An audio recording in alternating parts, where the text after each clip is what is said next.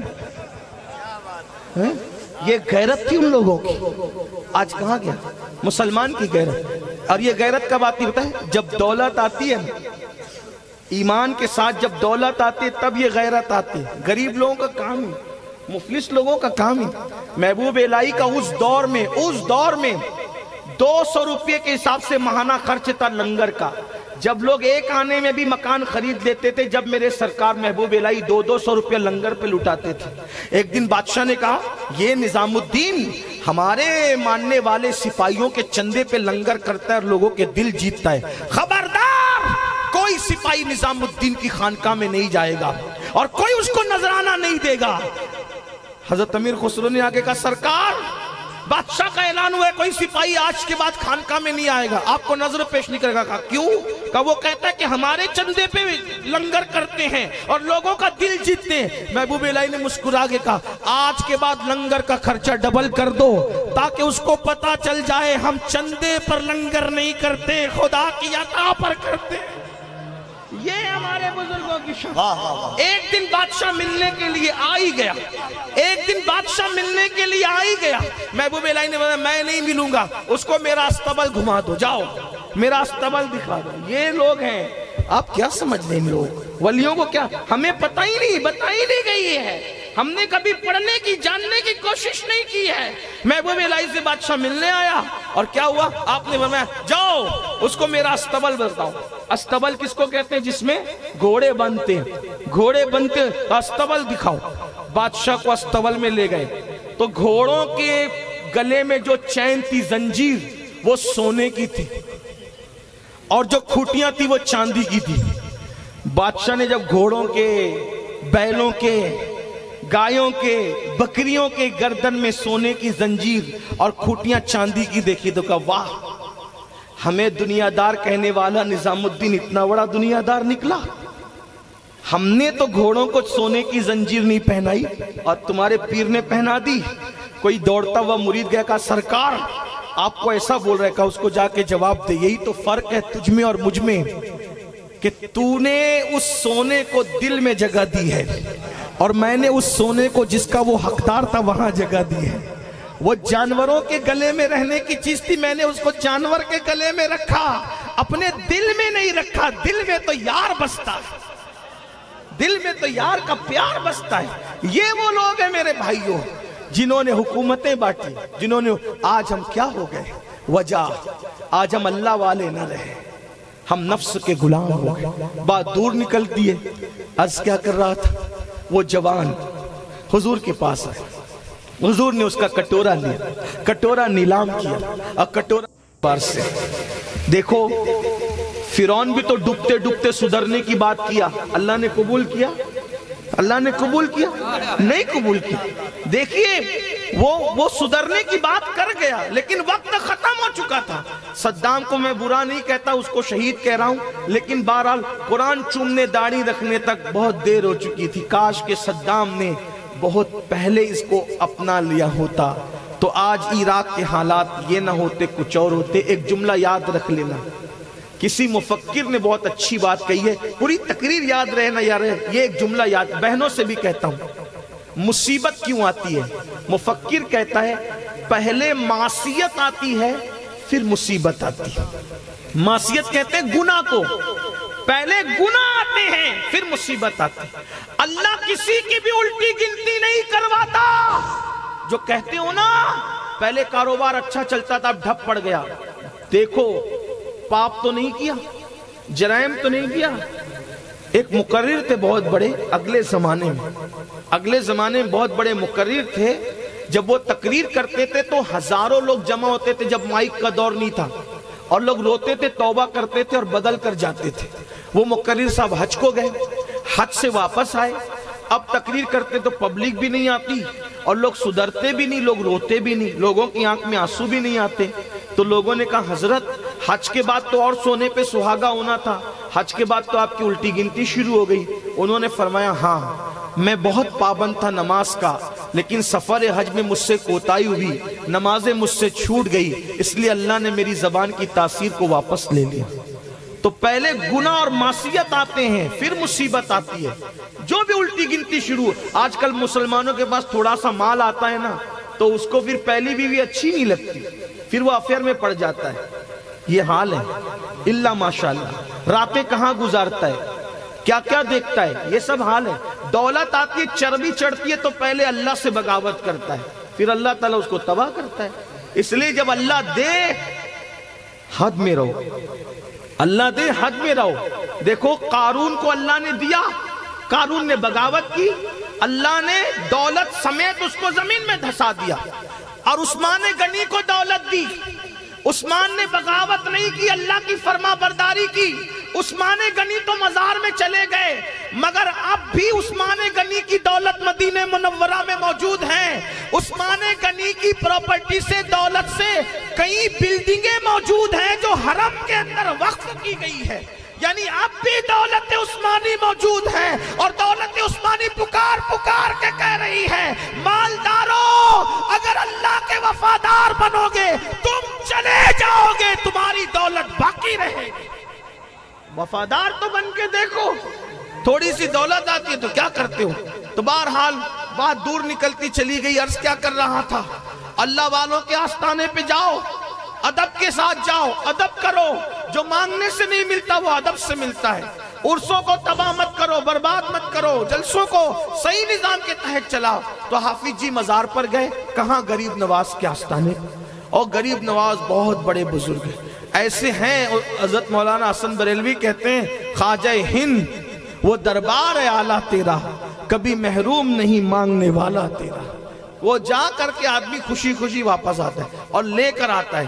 دیکھو مانگنے کے لیے یقین چاہیے, یقین, یقین سے مانگو کہ تو ملے گا. حافظ جی گئے, یقین سے مانگ رہے تھے. ایک دن گزرا, 2 دن گزرا, مل ہی نہیں رہا, نہیں مل رہا. اچانک ایک نچنی آئی, رقاصہ نچنی آئی, اور آنے کے بعد اس نچنیہ نے کہا خواجہ دے دینا. ادھر اس نے کہا دے دینا, ادھر اس کو مل گیا. ملا تو حافظ جی نے دیکھا, حافظ جی کو غصہ آیا, اور غصے میں آپ نے, حافظ صاحب نے جلدی کی اور دونوں ہاتھ غریب نواز کی چوکھٹ پہ مارے, اور مار کر کے فرمایا خواجہ تیرے یہاں انصاف نہیں ہے, خواجہ تیرے یہاں انصاف نہیں ہے. اتنے دن سے پڑا پڑا مانگ رہا تھا, مجھے نہیں دیا. ایک نچنیہ رقاصہ کو اتنی جلدی اس کا کام بنا دیا. اب میں جا رہا ہوں. جیسے ہی حافظ جی جانے لگے, یہ بات بدعتی لوگ نہ سنیں, صرف عاشق لوگ سنیں, ٹھیک ہے, کیونکہ بدعتی لوگ کہتے ہیں یہ کہاں سے لائے, قرآن میں بتاؤ. غریب نواز کی کرامت بھی تمہیں قرآن میں نام لے کے بتائیں, آپ بتائیں تو صحیح. ارے کرامت کا ایک اشارہ قرآن دے چکا, اسی کے ذریعے سے عقیدہ بنتا ہے. بہرحال تو عرض کیا کر رہا تھا, اللہ اکبر. حافظ جی نے ہاتھ مارے اور ہاتھ مار کے کہا میں جا رہا ہوں. اس کو دیا, مجھے نہیں دیا, محروم کیا, انصاف نہیں, میں چلا. جیسے ہی حافظ جی جانے لگے, بڑی بڑی آنکھیں, میانہ قد, خوبصورت چہرہ, روشن پیشانی, اس کو دیکھ کر کے آپ اپنی زبان میں یوں کہہ لیں کہ تیری نسل پاک میں ہے, بچہ بچہ نور کا, تو ہے عین نور, تیرا سب گھرانہ نور کا. اور آنے والے مرد درویش نے کہا حافظ جی, او حافظ جی ناراض ہو کے جا رہے ہو, ناراض ہو کے مت جاؤ, آپ کی مراد بھی پوری ہو گئی, جاؤ. انہوں نے کہا جس کے یہاں آیا تھا اس نے تو مراد پوری نہ کی, اور آپ مراد پوری کرنے کی بات کر رہے ہیں, کون ہیں آپ؟ مسکرا کے کہا جس کی چوکھٹ پہ آئے تھے نا وہی معین الدین میں ہوں, وہی میں ہوں, وہی ہوں. جاؤ, آپ نے وہ جلدی مچائی نا, جاؤ مراد پوری ہو گئی. قدم پکڑ لیے, سرکار معاف کرنا, لیکن کیوں دیر کی, مجھے دینے میں کیوں دیر کی؟ غریب نواز سرکار نے فرمایا حافظ جی مجھے قرآن بہت پسند ہے, مجھے قرآن بہت پسند ہے حافظ جی. آپ جب قرآن پڑھتے تھے نا تو میں دینے میں اس لیے دیر کرتا تھا کہ اگر دیر کروں گا تو مزید قرآن پڑھو گے, مجھے اچھا لگے گا, میرا دل بہلے گا. اگر دے دوں گا تو آپ چلے جاؤ گے, تو میں آپ کو بھیجنا نہیں چاہتا تھا, اس لیے میں تمہیں روکنے کے لیے دیر کر رہا تھا. اور اس کی مکروہ آواز مجھے پسند نہیں تھی, اس لیے جلدی سے اس کو دے کر کے بھگا دیا. لیکن حافظ جی تم نے جلدی مچائی نا, اب جاؤ, تمہاری مراد بھی پوری ہو گئی. لیکن جاتے جاتے ایک چیز دیکھتے جانا حافظ جی. پھر اس بزرگ نے کپڑا ہٹایا اور ہٹا کے کہا دیکھو کیا ہے, تو 10 انگلیوں کا نشان پیٹھ پہ موجود تھا, 10 انگلیوں کا نشان پیٹھ پہ موجود تھا. حافظ جی نے گھبرا کے کہا سرکار یہ کیا ہے؟ کہا حافظ جی جو تم نے میری چوکھٹ پہ ہاتھ مارے نا وہ میری چوکھٹ پہ نہیں پڑے, وہ میری پشت پہ پڑے. یہ بھی دیکھتے جاؤ, یہ اللہ والے لوگ, یعنی ان کی بارگاہ میں جا کر کے تم جو کرتے ہو اس کا اثر کہیں نہ کہیں ان کی ذات پر ڈائریکٹ انڈائریکٹ پڑتا ہے۔ اب آپ مجھے بتاؤ ولیوں کے آستانے پر کیسے جانا چاہیے، کیا کرنا چاہیے؟ ہم کیا کرتے ہیں؟ بہت سے لوگ تو ایسے ہیں اندر جا کے فاتحہ بھی نہیں پڑھیں گے، باہر سے ہی فاتحہ نہیں پڑھیں گے، وہ میلہ گھومیں گے، ہول اپاڑ کریں گے، مستی مذاق کریں گے، کچھ چیزیں خریدیں گے، لے کے نکل جائیں گے۔ تو مطلب آپ عرس میں نہیں گئے، آپ میلے میں گئے، آپ بازار میں گئے۔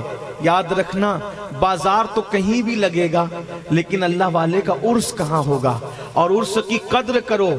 حضرت شاہ ولی اللہ دہلوی لکھتے ہیں کہ 11ویں شب میں، ربیع الاخر کی 11ویں شب میں مدینہ منورہ میں موجود تھا، تو میں نے کیا دیکھا کہ مولا علی موجود ہیں اور سارے ولی موجود ہیں اور کہیں جانے کی تیاری ہو رہی ہے۔ تو میں نے پوچھا مولا سے، سرکار کہاں جانے کی تیاری ہوئی سب کو لے کر کے؟